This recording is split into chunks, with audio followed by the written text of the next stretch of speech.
Dios les bendiga, iglesia. Muy buenos días, bienvenidos. Un domingo más donde nos unimos para exaltar, bendecir, glorificar el nombre de nuestro Rey, de nuestro Señor, de nuestro Salvador, nuestro Dios. Amén. Me gustaría que por favor vayan buscando en sus Biblias el Salmo 103 y mientras tanto, por favor, permítanme orar para comenzar el culto de esta mañana. Padre Santo, Dios bueno, Dios eterno, te alabamos. Glorificamos tu nombre, mi Dios.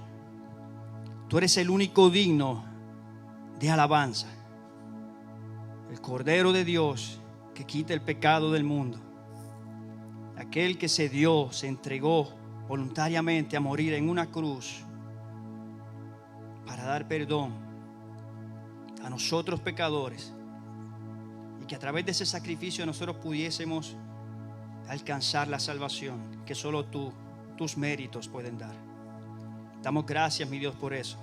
Te suplicamos que seas tú hablándonos en esta mañana por medio de la palabra de Dios, por medio de tu palabra. Confróntanos a nosotros que te conocemos, Señor, y a los que aún no te conocen, revélate a sus vidas, Padre. Bendice todo lo que se vaya a hacer, bendice los cánticos que elevaremos a tu nombre y para tu gloria. Pedimos estas cosas y te damos gracias, Señor, en Cristo Jesús. Amén y amén. Dice la palabra del Señor en el Salmo 103. Bendice, alma mía, al Señor, y bendiga todo mi ser su santo nombre. Bendice, alma mía, al Señor, y no olvides ninguno de sus beneficios. Él es el que perdona todas las iniquidades, el que sana todas tus enfermedades.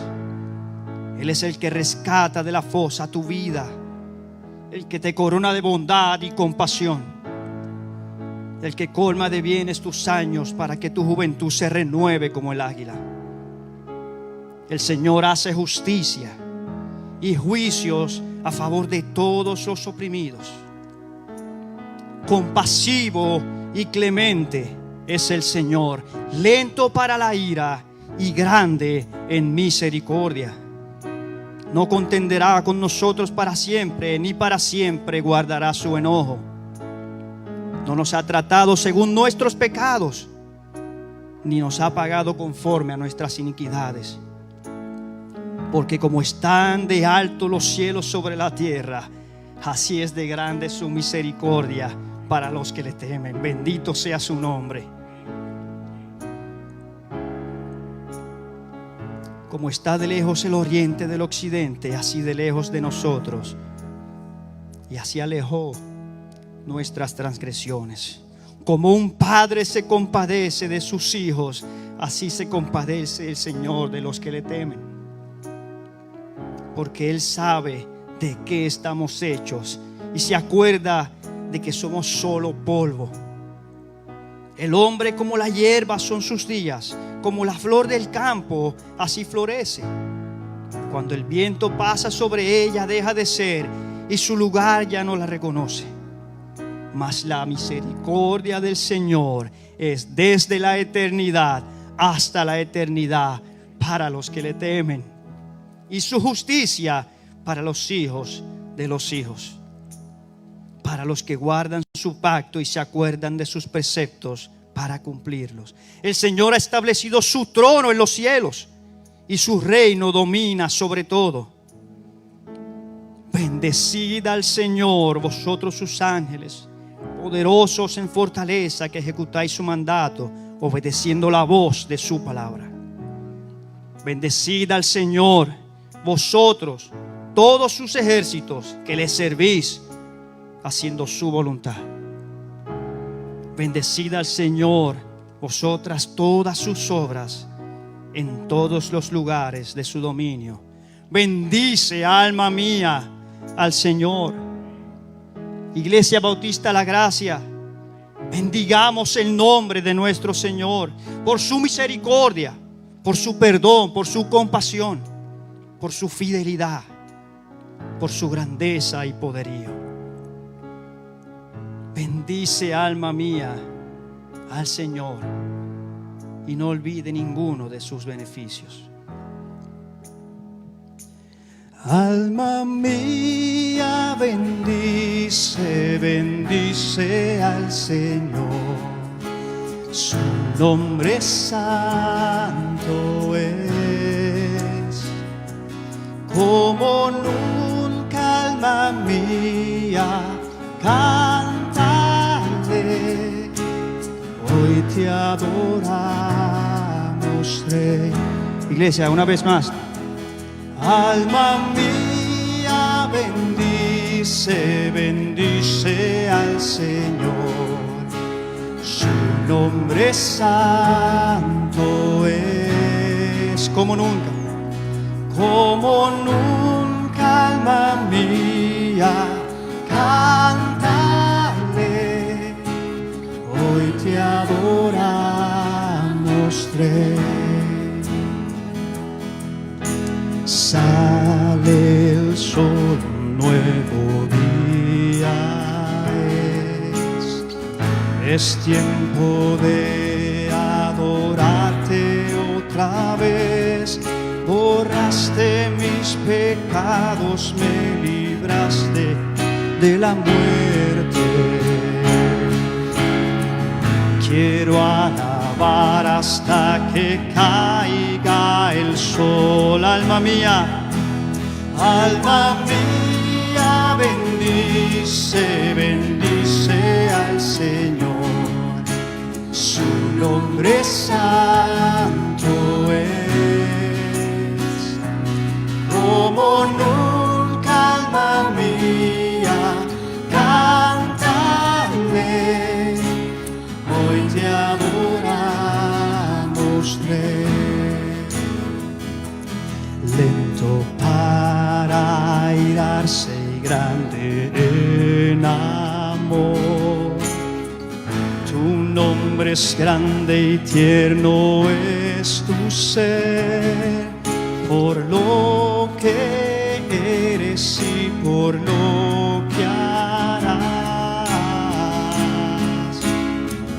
muchas razones para alabar. Alma mía, bendice, bendice al Señor. Su nombre santo es. Como nunca, alma mía, cántale. Hoy te adoramos, Rey. Cuando llegue el día en que mis fuerzas falten y llegue el tiempo de partir de aquí, mi alma te adorará sin fin, dándote gloria por la eternidad. Pueden alabar. Alma mía, bendice, bendice al Señor. Su nombre santo es. Como nunca, alma mía, cántale.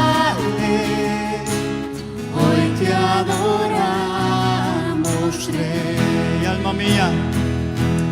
Alma mía, bendice, bendice al Señor. Su nombre santo es. Como nunca, alma mía, cántale. Hoy te adoramos, Rey. Te adoramos, Rey. Hoy te adoramos, Rey. Te adoramos. Hoy te adoramos, Rey.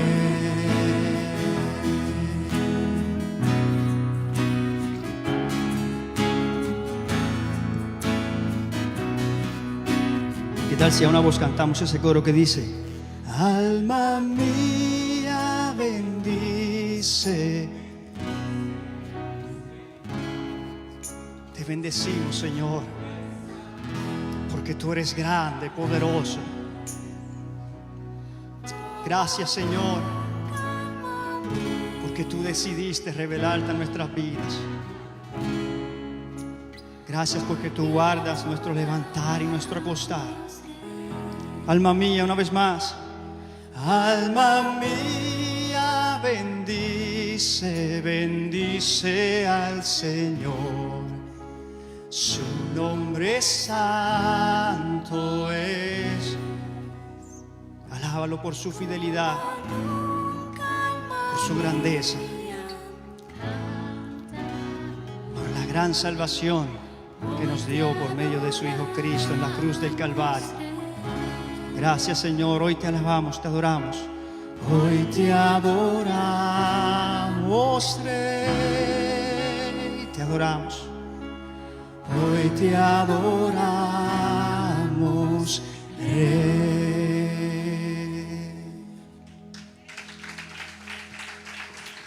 Bendito sea el nombre de nuestro Señor y Salvador Jesucristo. Dice la Escritura en el libro de Romanos capítulo 5, que así como por la desobediencia de un hombre los muchos fueron constituidos pecadores, también por la obediencia de uno los muchos serán constituidos justos.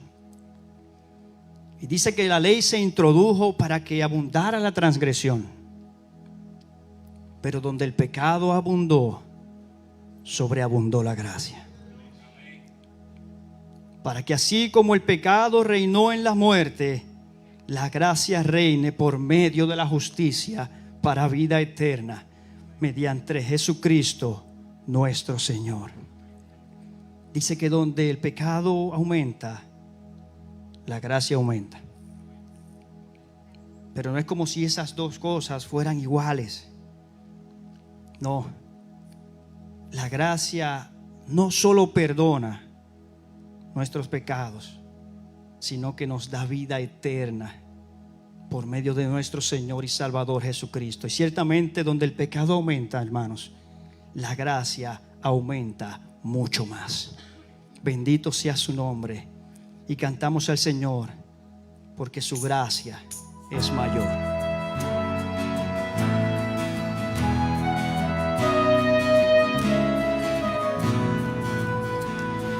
Por mis pecados decide olvidar, lanzados al mar no los quiere contar. Él siendo omnisciente olvida mi error. Mis faltas son muchas, su gracia es mayor.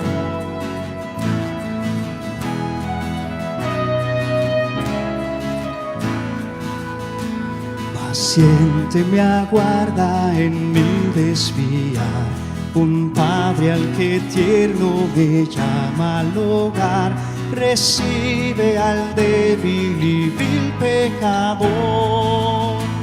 Mis faltas son muchas, su gracia es mayor. Gloria a Dios, su gracia es mayor. Sus misericordias hoy nuevas son. Mis faltas son muchas, su gracia es mayor. Gloria a Dios, su gracia es mayor. Sus misericordias hoy nuevas son. Mis faltas son muchas, su gracia es mayor.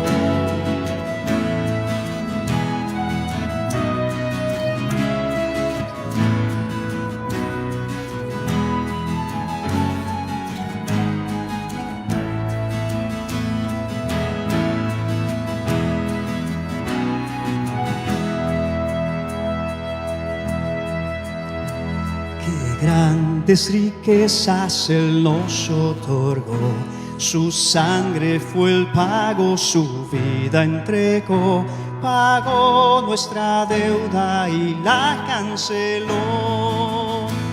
Mis faltas son muchas, su gracia es mayor. Gloria a Dios, su gracia es mayor. Sus misericordias hoy nuevas son, mis faltas son muchas, su gracia es mayor. Gloria a Dios, su gracia es mayor. Sus misericordias hoy nuevas son, mis faltas son muchas, su gracia es mayor. Mis faltas son muchas, su gracia es mayor.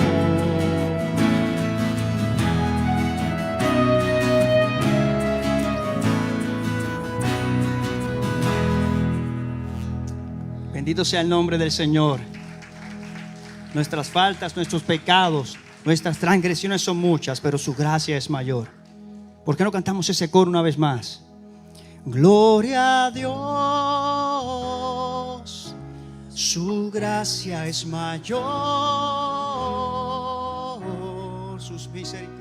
Sus misericordias hoy nuevas son. Mis faltas son muchas, su gracia. Una vez más, gloria a Dios. Su gracia es mayor. Sus misericordias. Nuevas son. Mis faltas son muchas, su gracia es mayor. Gracias, Señor, por el perdón de pecados. Gracias por tu sacrificio en la cruz del Calvario. Gracias por tu sangre que nos lava de todo nuestro pecado, Señor. Te alabamos y te bendecimos y pedimos que tú nos hables por medio de la palabra, mi Dios. En Cristo Jesús. Amén y amén.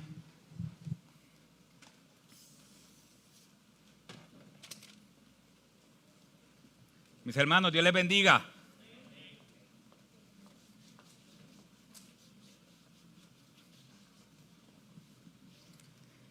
Vamos a orar para que los niños puedan pasar a su estudio bíblico y que Dios sea glorificado también en sus vidas. Oramos, mis hermanos.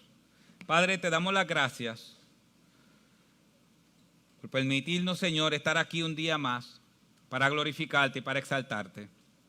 Te pedimos en el nombre de Jesús, Señor, que tú bendigas a los niños que van a estar tomando su clase bíblica hoy y que no sea un día más, sino que sea un día de salvación para ellos y también para nosotros, Señor. Que tu palabra nos hable de manera especial esta mañana, en el nombre de Jesús.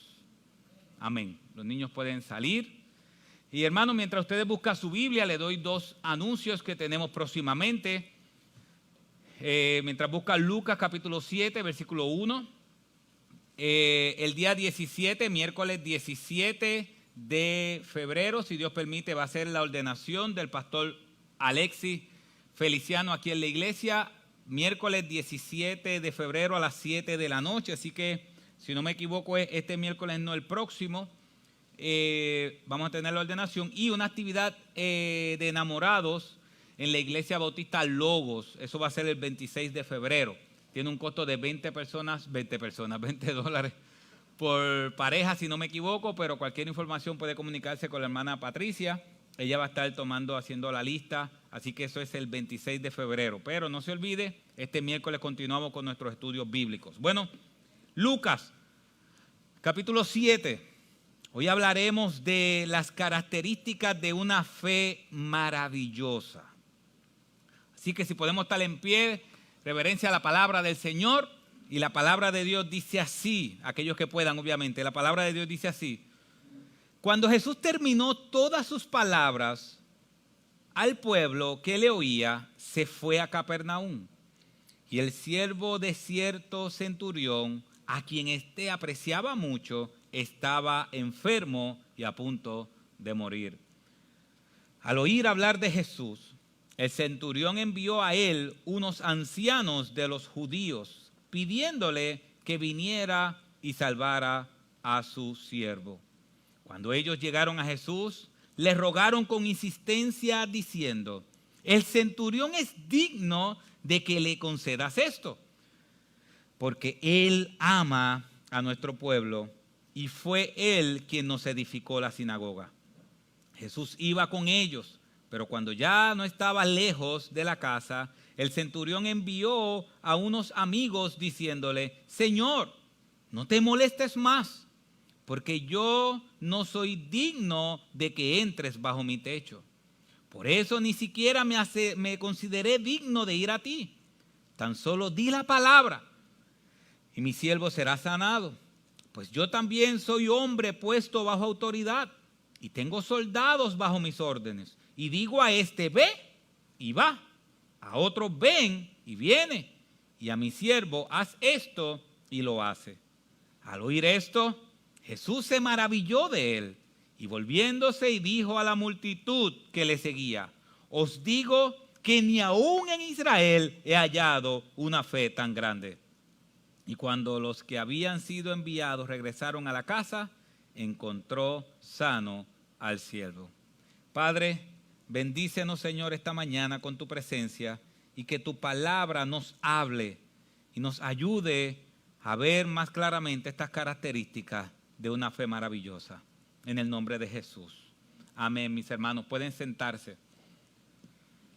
Nosotros vivimos en un tiempo hoy donde la fe, el tema de la fe, gracias, el tema de la fe es un tema muy trillado. Es un tema donde muchos hablan de ella, pero pocos la entienden. Yo sé que en algún momento dado en su vida le ha dicho a alguien, usted a alguien, tenga fe. O esa persona le ha dicho a usted, tenga fe. ¿Sabes cuál es el problema? Que usted puede estar hablando con un musulmán y los dos están hablando de fe, pero uno está hablando de una clase de fe y usted está hablando de otra clase de fe. Estamos viviendo un mundo donde el relativismo domina. ¿Qué es el relativismo? Bueno, que no hay verdades absolutas. Que si usted cree en algo y usted tiene una fe sincera en algo, esa fe es buena aunque no sea en Cristo. Si usted tiene fe en Cristo, eso es bueno aunque otro tenga fe en otra cosa. Ya no hay verdades absolutas. ¿Y sabes cuál es el problema? El problema es la adoración a dioses falsos. ¿Usted sabe cuántas personas hay en este mundo hoy que no saben nada de Cristo? ¿Cuántas personas hay? Hay más de 2,000 millones de personas que no conocen nada de Cristo. Que no conocen nada de Jesús. Que nunca han escuchado el nombre de Jesús. Hermanos, más de 2,000 millones de personas van a nacer, van a crecer y se van a morir sin esperanza. Nosotros a veces eso es inconcebible porque decimos, vivimos en una ciudad donde la Biblia está en los celulares, donde podemos prender la radio y escuchar música cristiana, donde tenemos emisoras cristianas, donde el cristianismo es común. Hay lugares, mis hermanos, que cuando usted le pregunta si conoce a Jesús, ellos piensan que está hablándole de otra persona, de un vecino o de alguien que vive en esa ciudad. Pero ¿sabes qué? Ellos adoran otros dioses. Ellos adoran otros dioses. Y ese es el problema. El problema es que cuando hablamos de creer y de confianza, cada uno entiende que cree lo que es correcto, pero solamente nosotros sabemos que creer en Cristo es lo correcto. Y aquí estamos frente a un pasaje privilegiado. Si nosotros vemos el versículo 9 es el centro de este pasaje y vamos a desmenuzar estos versículos. Mira lo que dice el versículo 9. Al oír Jesús se maravilló. ¿Por qué hablamos de una fe maravillosa? Mis hermanos, porque Cristo, cuando vio a este centurión, Cristo se maravilló de su fe.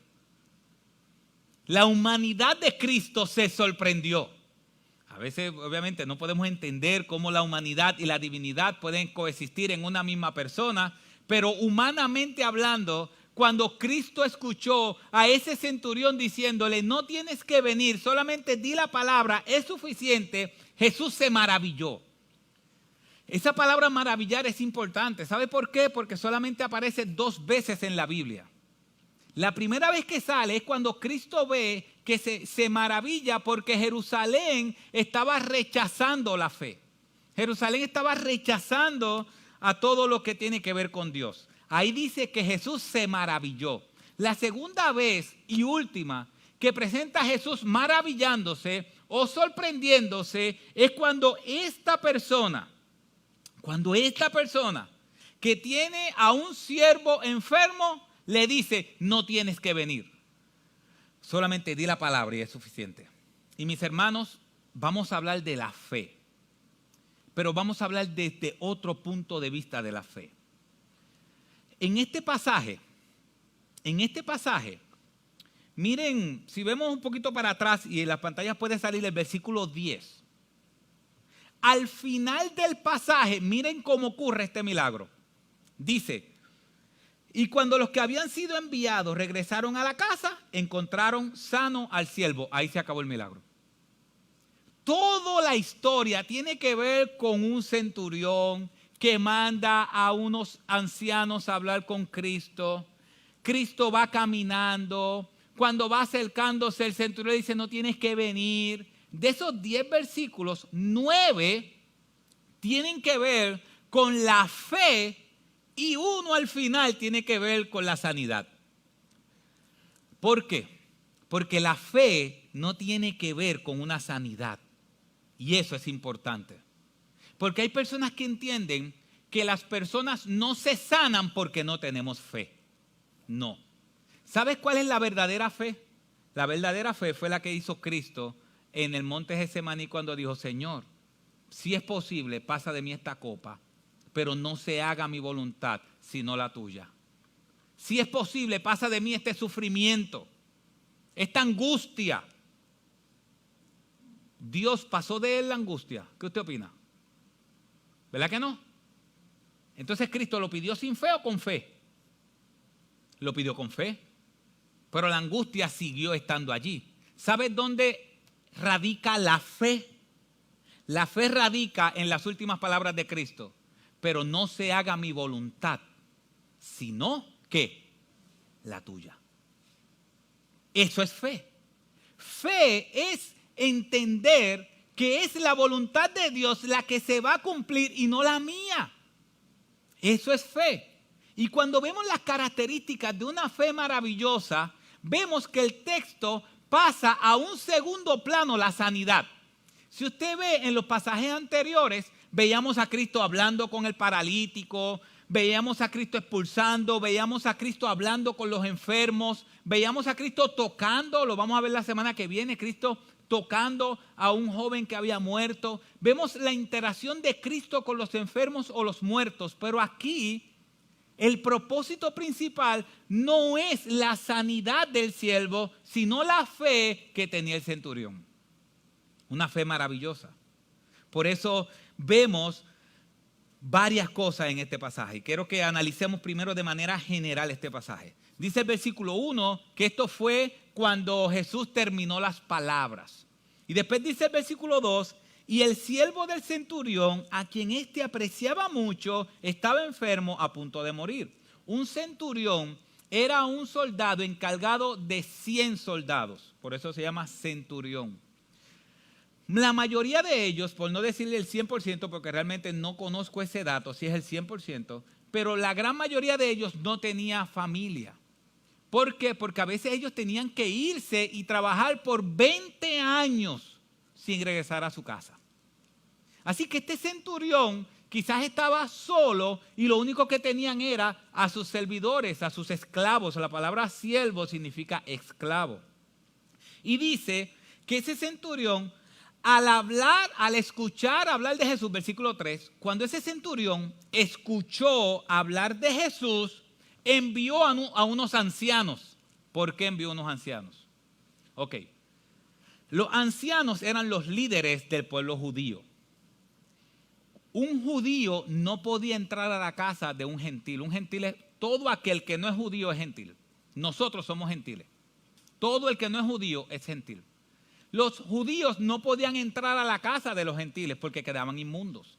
Y este centurión dice, déjame entonces, como yo sé la dinámica que hay entre nosotros los gentiles y los judíos, déjame enviar a unos ancianos judíos para que convenzan a Jesús para que Él venga a visitarme a la casa. Entonces, Él envía a esos judíos porque Él entiende, después lo vemos, Él entiende que no es digno de hablar con Cristo. Y envía a uno del pueblo de Cristo, de los judíos, para hablar con Él. Así que Jesús está caminando, está haciéndose famoso, todo el mundo conoce quién es Él. Este centurión tiene a su siervo enfermo y manda con unos judíos a buscar a Jesús para que venga a sanarle. Y el versículo 4 vemos esa conversación que hubo entre los judíos ancianos, los líderes del pueblo de Dios en aquel tiempo, y Cristo, dice el versículo 4. Cuando ellos llegaron a Jesús, le rogaron con insistencia diciendo, el centurión es ¿qué? Digno de que le concedas esto. El centurión es digno. ¿Sabes qué dice la Nueva Traducción Viviente, la Nueva Versión Internacional? Que ellos le dijeron, el centurión se merece que tú le sanes a su siervo. Esa misma palabra, como que alguien se merece, uno como que se queda como que alguien se merece. Ellos fueron a convencer a Jesús diciéndole, mira, este centurión se merece que tú le hagas esto. ¿Por qué? Versículo 5, porque Él ama a nuestro pueblo y fue Él quien nos edificó la sinagoga. Así que ellos entendían que ese centurión los amaba. Y la sinagoga hablamos hace un tiempo atrás que era parecida a una iglesia. No así de grande, pero tenía el mismo concepto. Así que este centurión le construyó un sitio para estudiar la Biblia de los judíos sabiendo que él no podía entrar. Entonces nosotros vemos la construcción de Herodes el Grande, que construyó un templo. Pero nunca se nos olvide que Herodes construyó una edificación frente al templo de Jerusalén. Y esa edificación estaba más alta que el templo de Jerusalén. ¿Por qué? Porque Herodes, al no ser judío, no podía entrar al templo. Y él edificó una estructura más alta y se paraba al frente en el balcón de la estructura y miraba al pueblo judío hacia abajo. Muchas veces dice, Herodes construyó un templo, sí, pero no fue por las mismas condiciones de este centurión. Herodes construyó un templo, pero él siempre estaba por encima de Dios. Este centurión construyó una sinagoga, aunque él no podía entrar, pero lo hacía porque amaba al pueblo de Dios. ¿Vieron la diferencia de Herodes? Herodes construyó un templo más grande, pero no porque amaba al pueblo de Dios, porque él se amaba a sí mismo. Este centurión construyó una sinagoga porque amaba la gente. Ahora, ¿cómo ese centurión se veía? Mira lo que dice el versículo 6. El versículo 6 dice, Jesús iba con ellos. Mire lo que pasó. Jesús va con ellos. Va con ellos. Jesús se va a ceremonialmente manchar para ir a la casa del centurión. Y dice el versículo 6 que cuando iba con ellos y no estaba lejos de la casa, el centurión envió a unos amigos. ¿A quién envió primero el centurión? A los ancianos, a los líderes. Ahora, ¿a quién envía? A unos amigos, diciéndole, Señor, así que cuando Cristo iba caminando, vienen unos amigos del centurión y le dicen, Señor, no te molestes más, porque no soy digno de que entres bajo mi techo. Comparen lo que decían los líderes judíos de él y lo que el centurión se veía a sí mismo. ¿Qué dijeron los líderes de él? que él se lo merece, era digno. ¿Y qué dijo él de él mismo? No, yo no soy digno de que tú vengas. Yo no soy digno. Así que no te molestes. Dice, porque no soy digno de que entres bajo mi techo. Yo no soy digno de que tú pises mi casa. En otras palabras, yo no soy nadie. No vengas a mi casa. Y después vemos más adelante como Cristo dice, como Él dice, di solamente la palabra. Ahora, mis hermanos, ¿cuáles son las características de una fe maravillosa? ¿Cuáles son las características que nosotros debemos imitar? Bueno, la primera, una fe maravillosa es aquella que viene, una fe maravillosa es aquella que viene de un corazón que sabe quién es Jesús y confía en Él. Eso contrasta muy grandemente con la fe de hoy. La fe de hoy es simplemente tú crees. Simplemente tú crees. Y a veces nosotros estamos hablando con gente y le decimos, ten fe. Y lo dejamos ahí como si la gente entendiera cuál es la fe. La fe maravillosa o la fe que sorprendió humanamente hablando a Cristo fue la fe que provino de un corazón o que vino de un corazón que sabía quién es Jesús. Que sabía quién es Jesús. Y confiaba en Él. Así que mis hermanos, aquel que no sabe quién es Jesús y no confía en Jesús, no tiene la fe verdadera. Cuando le hablemos a la gente de que tenga fe, no le digamos simplemente a la gente, ten fe. Tenemos que decirle, ten fe y cree en Cristo. Porque la fe solamente radica en Él. Este centurión sabía quién era Jesús. Mire lo que dice el versículo 6. Primero él está diciendo, yo no soy digno de que tú entres bajo mi techo. Yo no soy digno. ¿Por qué él no era digno? Porque él era un gentil y los gentiles no tenían parte con Dios. Mis hermanos, nosotros no teníamos nada que ver con Dios. Nosotros somos gentiles. El texto que más claramente nos muestra la vida de una persona sin Dios es Efesios capítulo 2, versículo que va a salir en la pantalla. Efesios capítulo 2, versículo 11 al 13. Miren, esta es la radiografía de cada persona que no tiene su fe puesta en Cristo. Cuando usted no tenía su fe puesta en Cristo, esta es una radiografía de su vida. Mire lo que dice. Recordad pues que en otro tiempo, vosotros los gentiles en la carne, llamados sin circuncisión, por la tal llamada circuncisión, hecha por manos en la carne, recordad. Hablamos de la circuncisión. ¿Por qué él habla de la circuncisión? Bueno, en el Antiguo Testamento, para identificar al pueblo de Dios, los varones cuando nacían tenían que hacerle la circuncisión. En el Nuevo Testamento, Dios dice la circuncisión ahora es una circuncisión en el corazón. Es una marca en el corazón de que son creyentes. Así que él está diciendo, Pablo está diciendo, antes nosotros no éramos circuncisos, antes nosotros no teníamos nada que ver con Dios. Mira lo que dice el versículo 12. Dice, recordad que en ese tiempo estabais ¿qué? Separados de Dios, de Cristo, excluidos de la ciudadanía de Israel, extraño a los pactos, a los acuerdos de las promesas, sin tener esperanza y ¿qué? Y sin Dios en este mundo. Déjalo hasta ahí. Eso es una imagen aterradora. Dice que nosotros estábamos separados de Cristo. ¿Qué dice la Biblia? Que separados de Cristo, ¿qué? Nada podemos hacer. Y cuando alguien no tiene su fe puesta en Cristo, está separado de Él, significa que es una persona fracasada. Puede tener todos los éxitos del mundo, pero ¿a quién va a impresionar?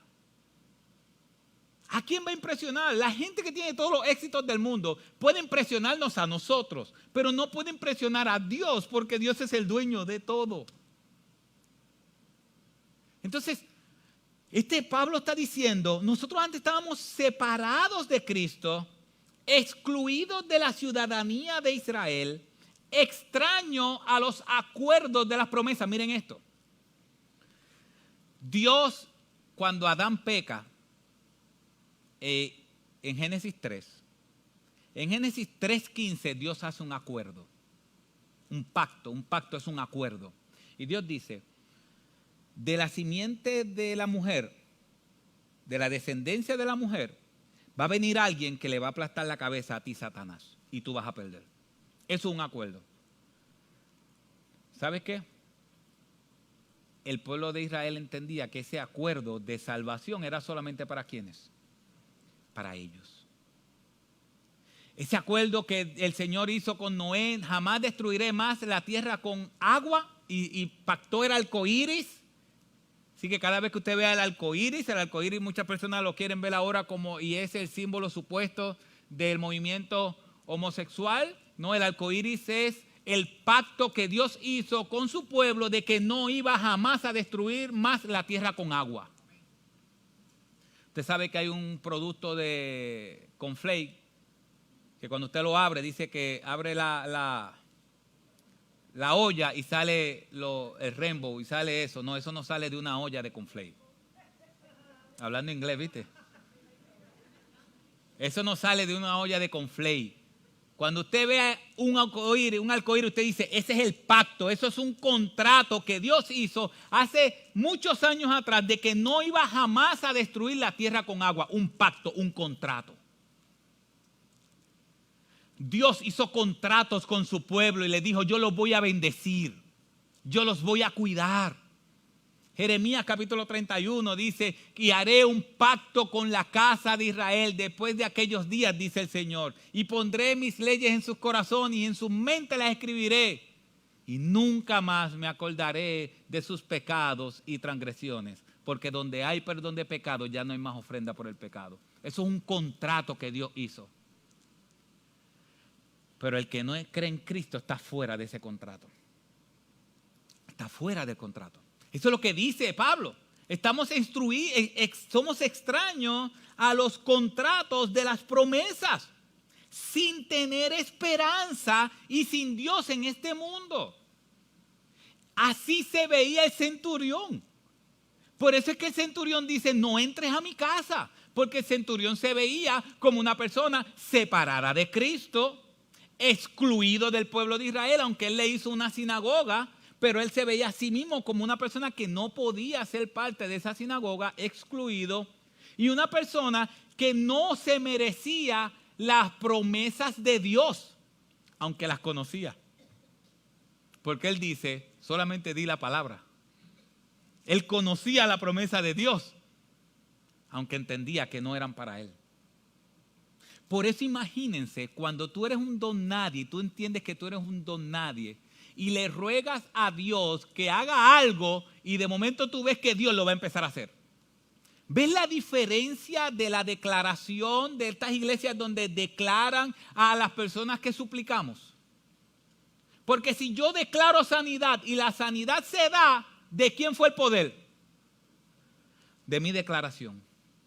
Ahora, si yo suplico, Señor, yo no soy nadie. Si está en tu voluntad, hazlo. Y eso ocurre, ¿qué sucede? La gloria y la honra es para Dios.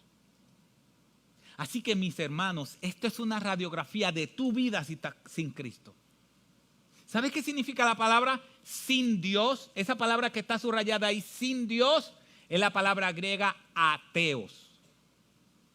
Si usted estudia esa palabra en el griego, la palabra sin Dios es ateo. Toda persona que su fe no está fundamentada sobre Cristo es un ateo. Por eso se le conoce como ateo práctico. Un ateo práctico es una persona que dice que Dios existe, pero vive como si Dios no existiera. Pero, cuando usted vea los pero en la Biblia, márquelos. Porque mira lo que Dios dice en el versículo 13 de Efesios 2. Pero ahora, ¿en quién? En Cristo. Ahora, en Cristo, vosotros que en otro tiempo estabais lejos, habéis sido acercados ¿por quién? Por la sangre del Cordero. La sangre de Cristo. ¿Qué me acerca a todas las promesas de Dios? Yo estoy alejado de Dios completamente, de sus pactos y sus promesas. Hay una distancia, hay un abismo entre Dios y nosotros. Nada podemos hacer para alcanzar la misericordia de Dios. Pero Cristo, aun cuando nosotros estábamos muertos en nuestros delitos y pecados, murió en la cruz del Calvario. ¿Qué fue lo que nos acercó? Ahí no dice simplemente que Cristo nos acercó. ¿Qué de Cristo nos acercó? ¿Qué? Su sangre.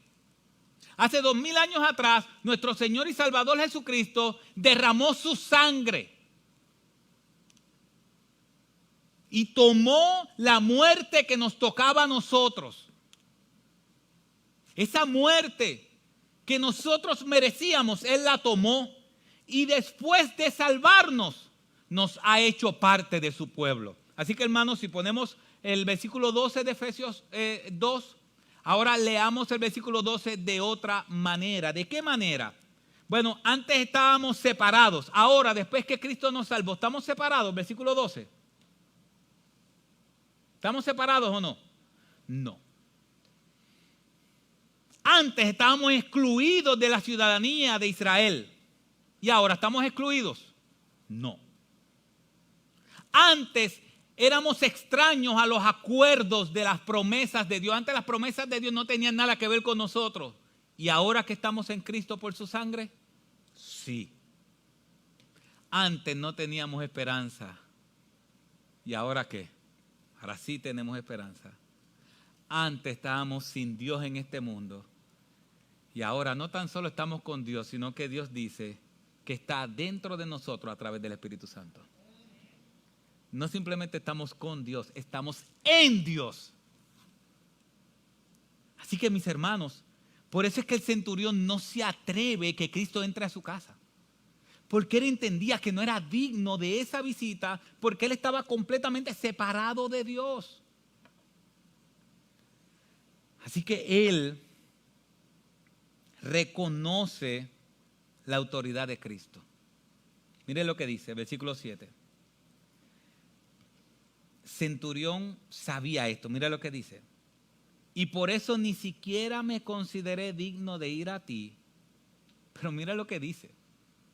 ¿Qué dice? Tan solo que di la palabra. Habla.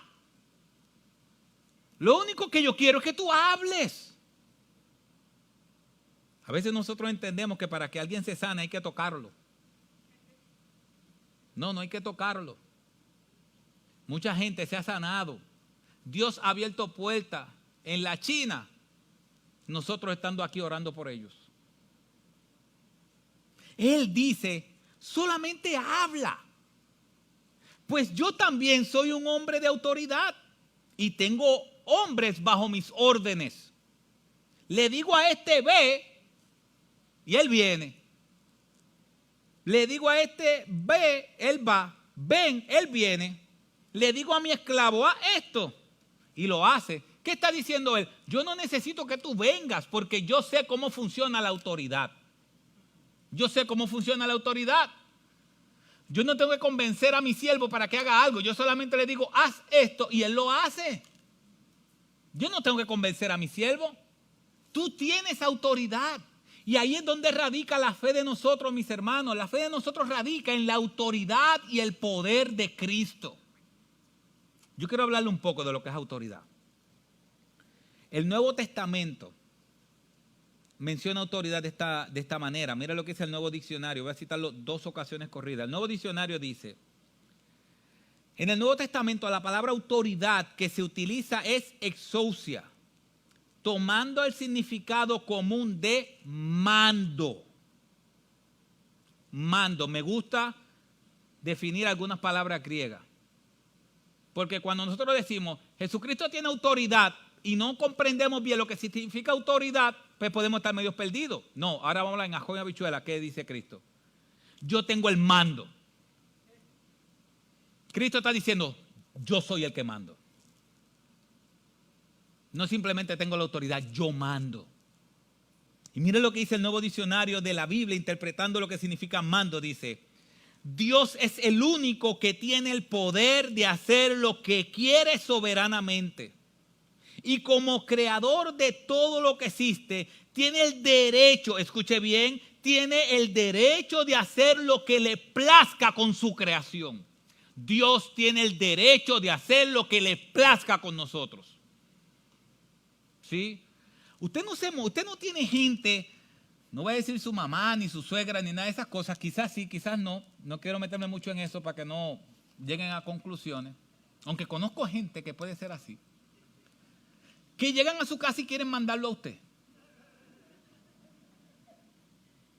No hagan así con la cabeza, que hay gente alrededor mirando. Y entran. ¿Y por qué eso está ahí? A veces uno quiere decir, Señor, dame 5 segundos en la carne para decirle, porque me da la gana. Y comienzan, no, y esto otro. Y uno aquí pensando, es que la casa es mía. Uno dice en su mente, uno por respeto no lo hace. Yo espero que algunos por respeto no lo hagan.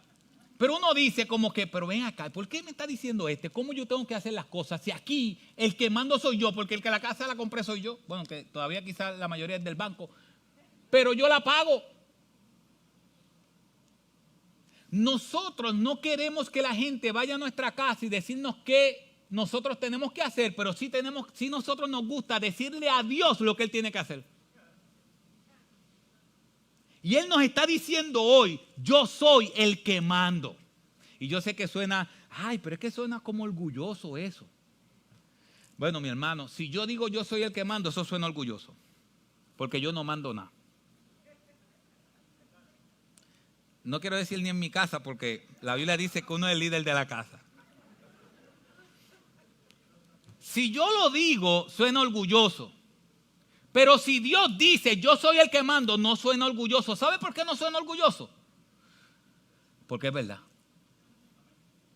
Eso no es orgullo. Eso es verdad. Entonces, eso es lo que significa. Mira lo que dice.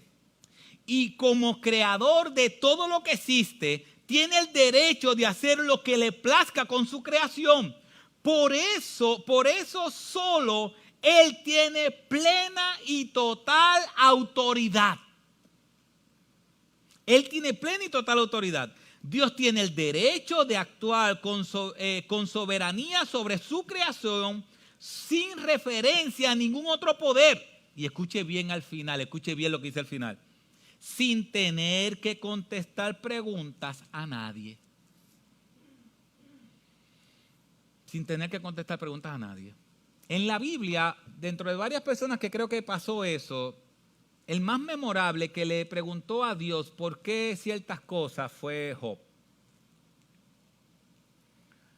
Y Dios le dio a Job, en Arroyo de Habichuela esto, en el capítulo 38 de Job, le dio a Job esto. Job, si tú eres un hombrecito de verdad, amájate los pantalones, apriétate la cojera. No sé que a veces los papás de uno, a mí nunca me hicieron eso, pero a veces los papás de uno le dicen, ¿tú te crees ya hombrecito?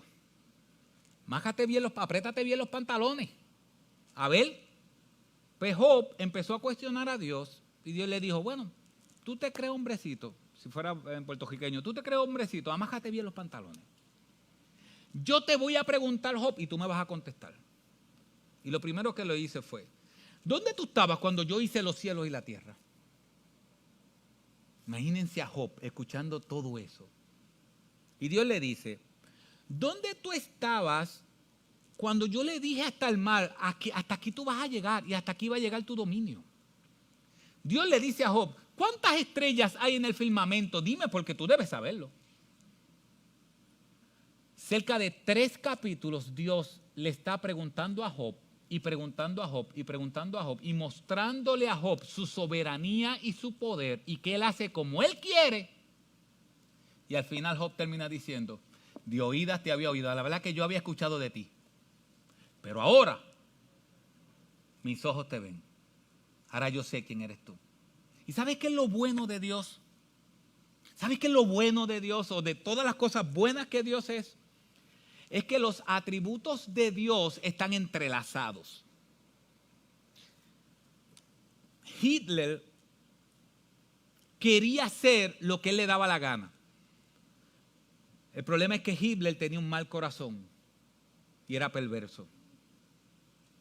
Pero cuando el que tiene autoridad para hacer lo que quiere es santo, es bueno, es misericordioso, es justo, es amor, a nosotros nos conviene que él haga lo que él quiere hacer. ¿Ven la diferencia? La diferencia es que nuestro Dios soberano, que dice que tiene todo el mando o que hace todo lo que él quiere, eso no está divorciado de su carácter. Y Dios no dicen de Dios que él es santo, dice que él es santo, santo, santo. Puro, puro, puro. Que él es misericordioso. ¿Recuerdan aquella vez que él le dijo a Moisés: Moisés, tú me quieres ver, escóndete detrás de una piedra? Y cuando Dios pasó, le mostró sus espaldas. ¿Y sabes qué gritó Dios gritando? Dijo: misericordioso y misericordioso es Jehová, lento para la ira y grande misericordia y bondad. Eso fue lo que él gritó. En el Nuevo Testamento vemos a Jehová hecho carne, que conté la semana pasada, diciéndole a una multitud sedienta: si alguno tiene sed, venga a mí y beba, porque correrán de su interior ríos de agua viva. A nosotros nos conviene que Dios mande. No nos conviene que muchos de nosotros mandemos, pero sí nos conviene que Dios mande, porque Dios es justo, bueno, misericordioso, amoroso, sustentador. Así que este centurión sabe quién es Dios. Sabe quién es Dios. Y le está diciendo: yo confío en tu palabra. Yo confío en que si tú solamente lo dices, eso se va a hacer. Tú no tienes que venir. Yo confío en lo que tú dices. Impresionante la fe. ¿Verdad que es impresionante? Por eso la humanidad de Cristo se impresionó. Impresionante. Dios, como 100% Dios, sabe todas las cosas, pero como hombre se sorprendió de esa fe. Así que una fe maravillosa es una fe que conoce la autoridad de Cristo y se somete a ella. Una fe maravillosa también es una fe que viene de un corazón que ama a los demás. Un corazón que ama a los demás. Miren lo que están diciendo los judíos de él, versículo 2. Y el siervo del centurión, a quien éste apreciaba mucho, estaba enfermo y a punto de morir. Cuando ellos llegaron a Jesús, le rogaron con insistencia, diciendo: el centurión, versículo 4, el centurión es digno de que le concedas esto, porque él ama a nuestro pueblo y fue él quien nos edificó la sinagoga.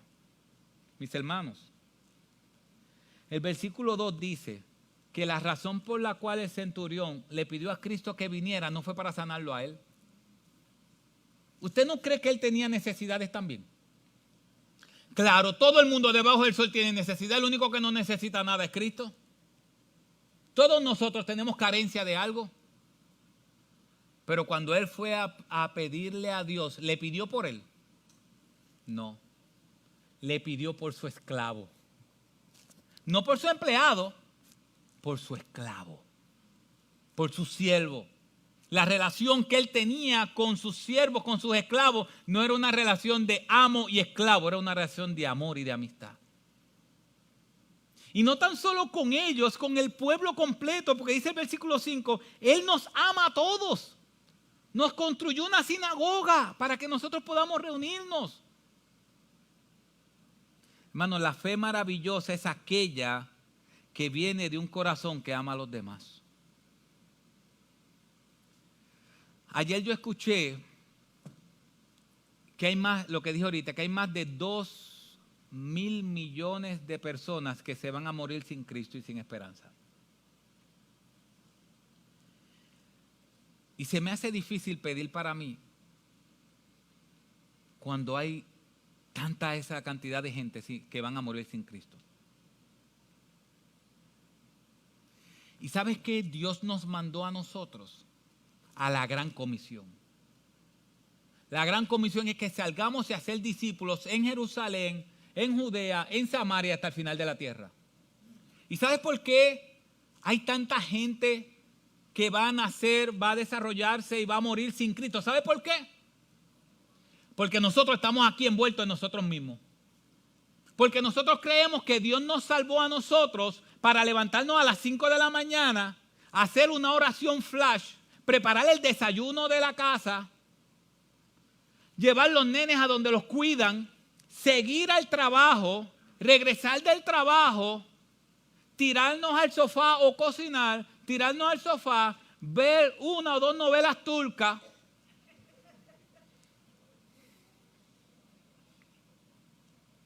y acostarnos. Y mañana lo mismo, y después lo mismo, y después lo mismo, y después lo mismo. ¿Y sabes quién es que está haciendo todo eso? Satanás. Dígame cuándo fue la última vez que usted pensó en los perdidos. Dios nos dejó aquí para hacer luz en medio de las tinieblas. Dios nos dejó aquí para que le prediquemos a otros que solamente hay salvación en Cristo, que solamente Cristo salva. Mis hermanos, sin Cristo la gente está sin esperanza. Sin Dios en este mundo no hay esperanza. Eso no es Capestrano, eso no es el gobierno, eso no es una inyección contra el COVID. Necesitan esperanza. Porque aquel que murió de COVID sin Cristo, lo peor no fue que murió de COVID, es que murió sin Cristo y sin esperanza. Pero nosotros estamos amándonos a nosotros mismos y amando a nuestra familia. Y después que nuestra familia esté bien, no importa a los demás. Me levanto y sigo la rutina y Satanás está diciendo, ya tengo a este entretenido. Ahora voy a coger al otro cristiano y al otro cristiano. Y aun cuando vamos a orar, nuestras oraciones tienen que ver con nosotros, con nuestra prosperidad, con lo que queremos, con la sanidad nuestra. Y no con lo de los demás. Daisa y Carlos pueden dar testimonio de lo que es perder a un hijo para la gloria de Dios. Pueden dar testimonio de lo que es perder a un hijo para la gloria de Dios. Cuando ellos llegaron, que su niño, Eduardito, ya había muerto,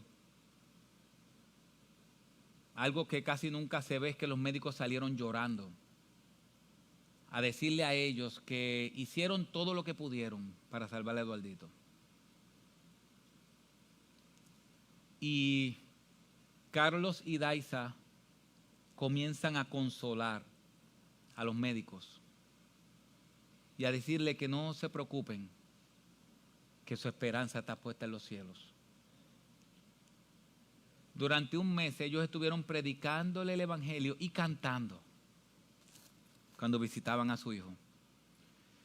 Y cuando entendían que su hijo ya estaba mejorando, entonces pasó esto. Ahora, nosotros sabemos que la muerte para el creyente es esperanza.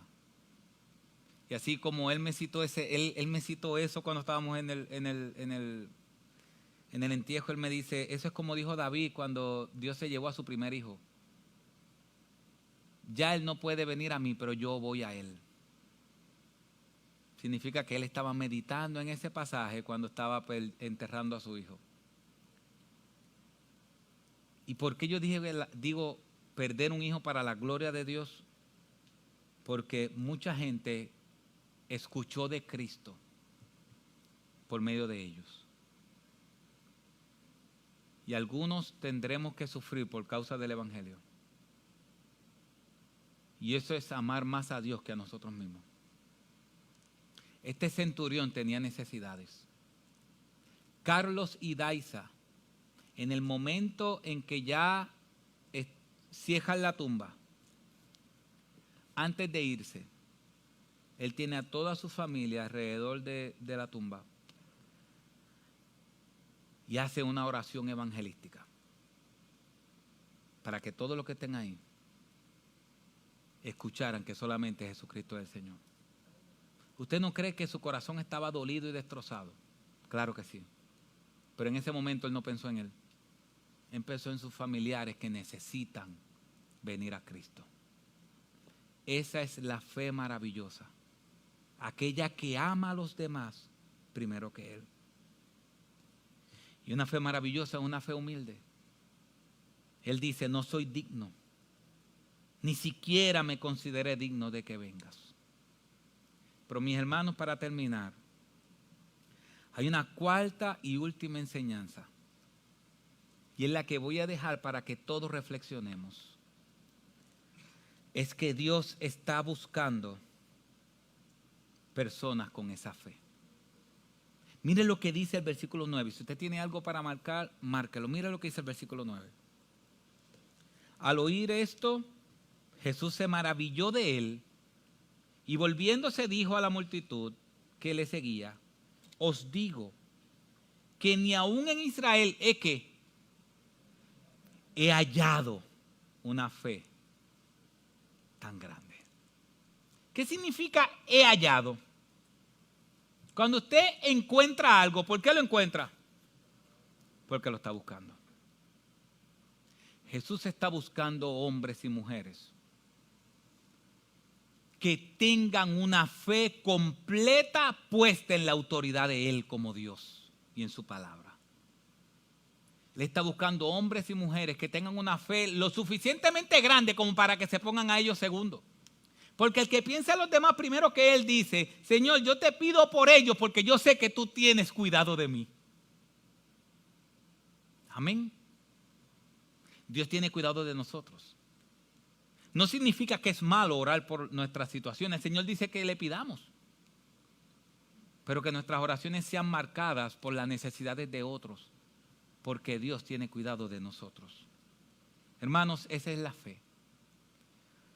Simplemente quiero que recuerdes, si no tienes a Cristo, quiero que sepas que estás sin esperanza. Estás separado de Dios. La fe verdadera es aquella que confía única y plenamente en Cristo. Yo te invito a creer en Él. Esa es la fe verdadera. Yo te invito a que entregues tu vida a Cristo y que te rindas delante de Él. Y a nosotros, mis hermanos, que hemos creído en Cristo, Él manda. Él decide cuándo, cómo, dónde. Y al final, no vamos a saber ahora el por qué. Pero en algún momento Dios lo va a revelar. No sabemos por qué pasan las cosas. Sí sabemos para qué. Para que Él sea glorificado y exaltado. Esa es la fe. La fe no es simplemente ten fe. La fe es tener nuestra esperanza, nuestra seguridad en la palabra de Dios, en sus promesas. Dos citas y con esto termino. Dice R.A. Torrey, la fe no es una creencia sin pruebas. Es una creencia basada en la mejor de las pruebas. La palabra de aquel que no puede mentir. Esa es nuestra fe. Nuestra fe no está fundamentada en el aire, está fundamentada sobre la palabra de aquel que no puede mentir. La fe es tan racional que no pide otra prueba que no sea esta prueba absoluta. Pedir otra prueba aparte de la palabra de aquel que no puede mentir no es racionalismo, sino una consumada irracionalidad. Mis hermanos, el que escribió la Biblia no miente. No es hombre para que mienta. No es hombre para que mienta. Nosotros sí, pero en Él se puede confiar.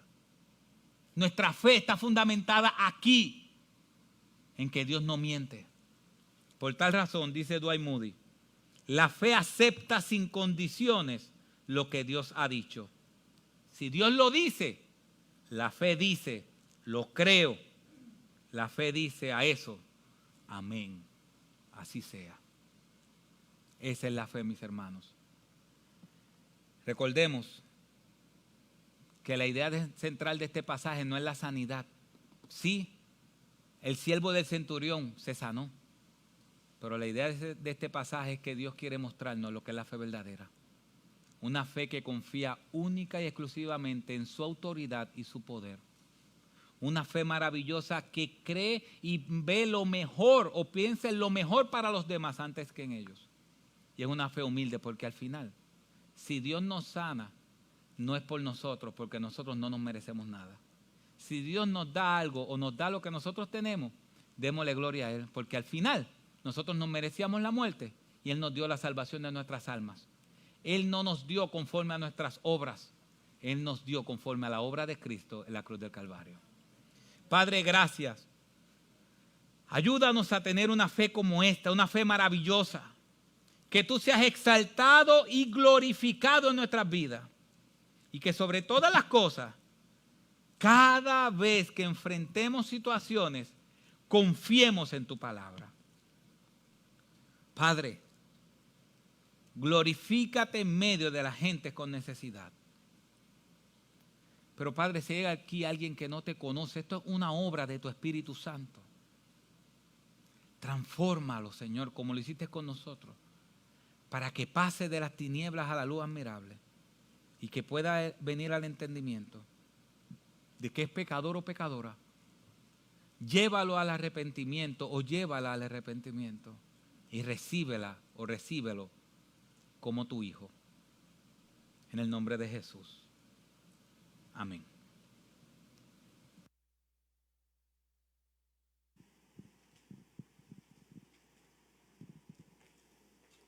Amén.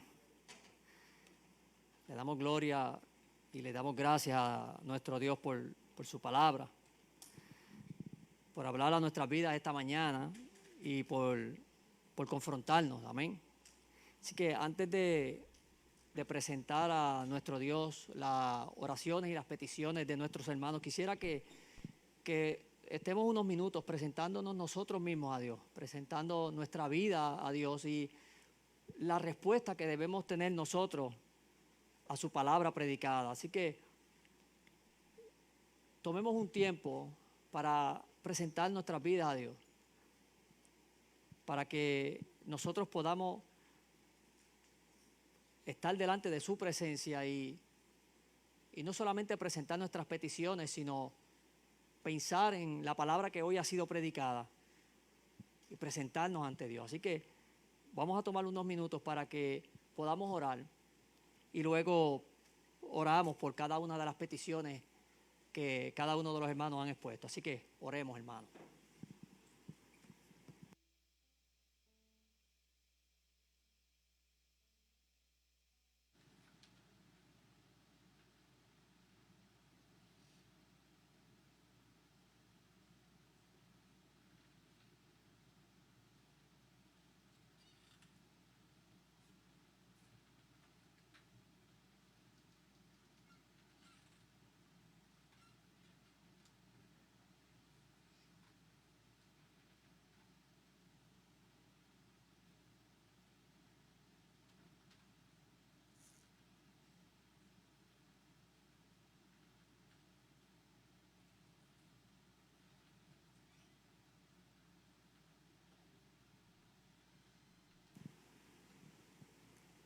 Padre Santo y poderoso, te damos la gloria, te damos la honra, Señor, y te adoramos, Padre, porque tú eres digno de toda adoración y de toda alabanza, Señor. Tú eres nuestro Dios, Padre.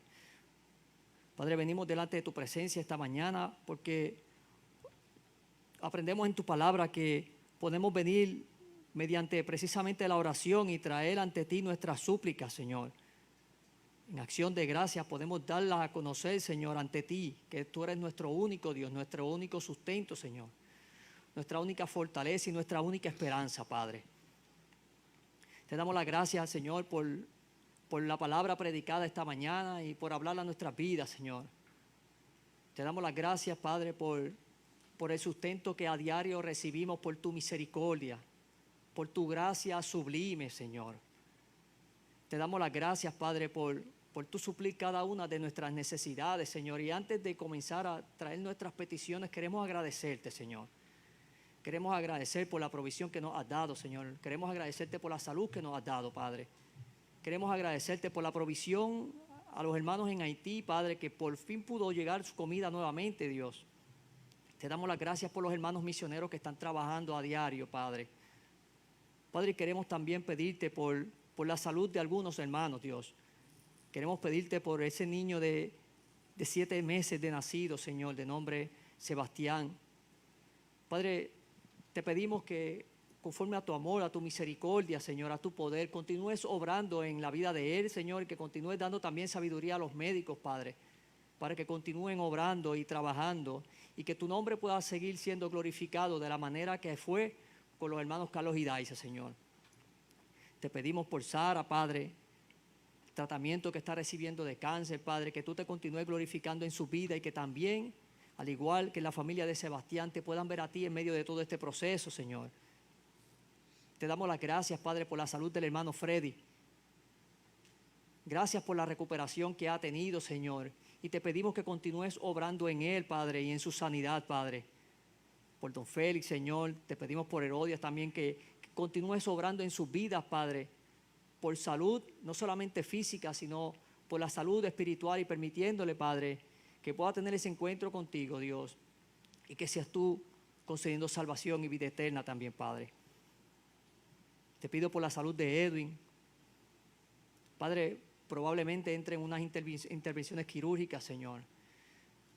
Padre, que sea lo que sea que vaya a suceder, Dios, que Él pueda verte y que cada uno de estos procesos puedan acercar a cada una de estas personas más a ti, Señor.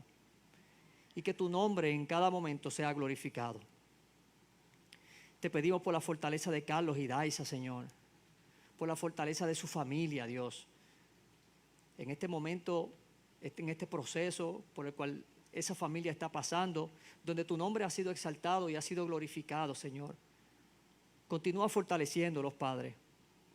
Padre, que la gracia que hemos visto desde un principio, Padre, que la podamos seguir viendo y glorificando tu nombre.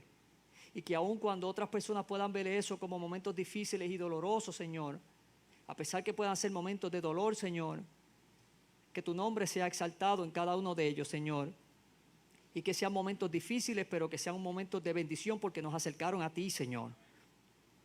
Te pedimos de igual forma por Jacqueline y Carlos, Señor, y su familia ante la pérdida de un familiar, Señor. Por Toñita, Señor, te pedimos por su salud y fortaleza, Padre. Padre, y sobre todas las cosas te damos las gracias porque sabemos que tú eres nuestro refugio, que tú eres nuestro amparo, que tú eres nuestra fortaleza, Señor. Padre, que vamos a seguir gozando de esa gracia sublime que hemos visto desde un principio, Señor, y por la cual hoy te adoramos, Señor. Padre, gracias, Dios, por nunca dejarnos. Gracias por tus promesas, Señor. Gracias por tu provisión. Y gracias por morir en una cruz por nuestros pecados. Te damos la gloria, y te damos la honra y te damos las gracias, Señor, en el nombre de Jesucristo, nuestro Salvador. Amén. Amén, amén. Gracias a Dios por su perfecto amor. Amén. Porque tomó nuestro lugar. Porque cargó nuestra cruz. Porque se dio a morir en la cruz del Calvario por nuestros pecados. Y ese sacrificio perfecto nos dio libertad. Por eso cantamos a esa gracia sublime que Él derramó sobre nosotros. Amén.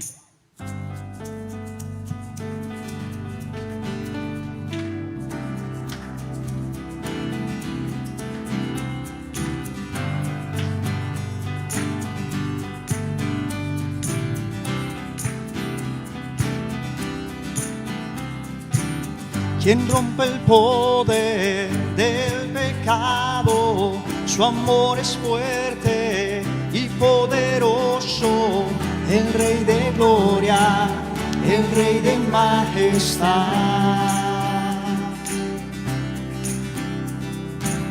Conmueve el mundo con su estruendo, y nos asombra con maravillas. El Rey de gloria, el Rey de majestad.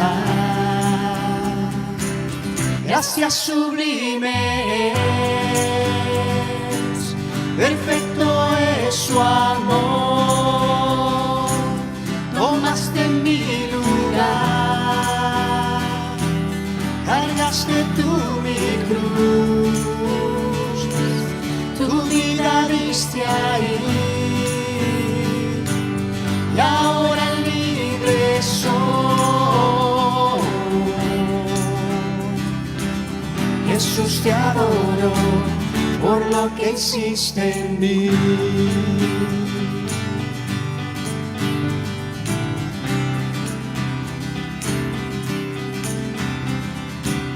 Pusiste en orden todo el caos, nos adoptaste como tus hijos.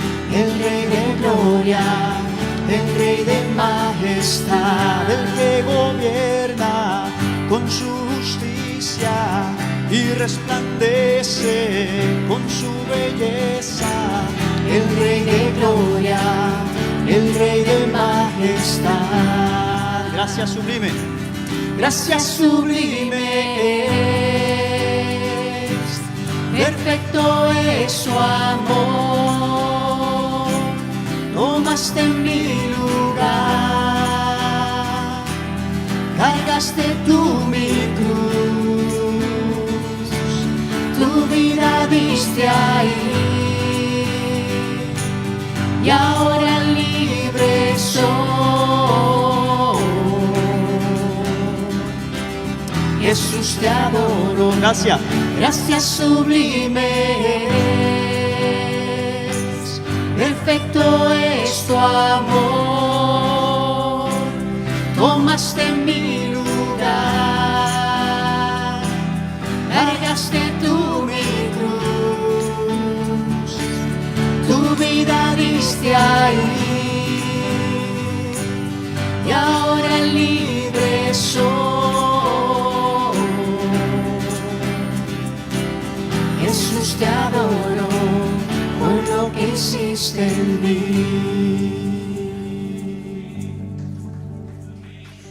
Digno es el Cordero de Dios, digno es el Rey que la muerte venció.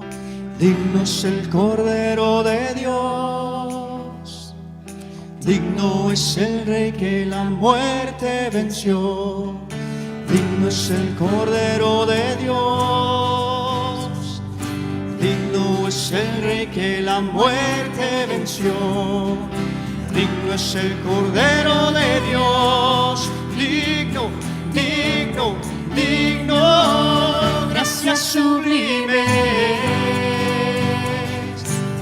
perfecto es su amor. Tomaste mi lugar,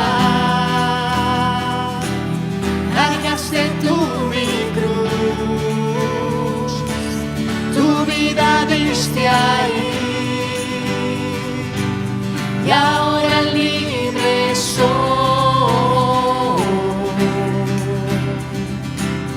Jesús, te adoro por lo que hiciste en mí.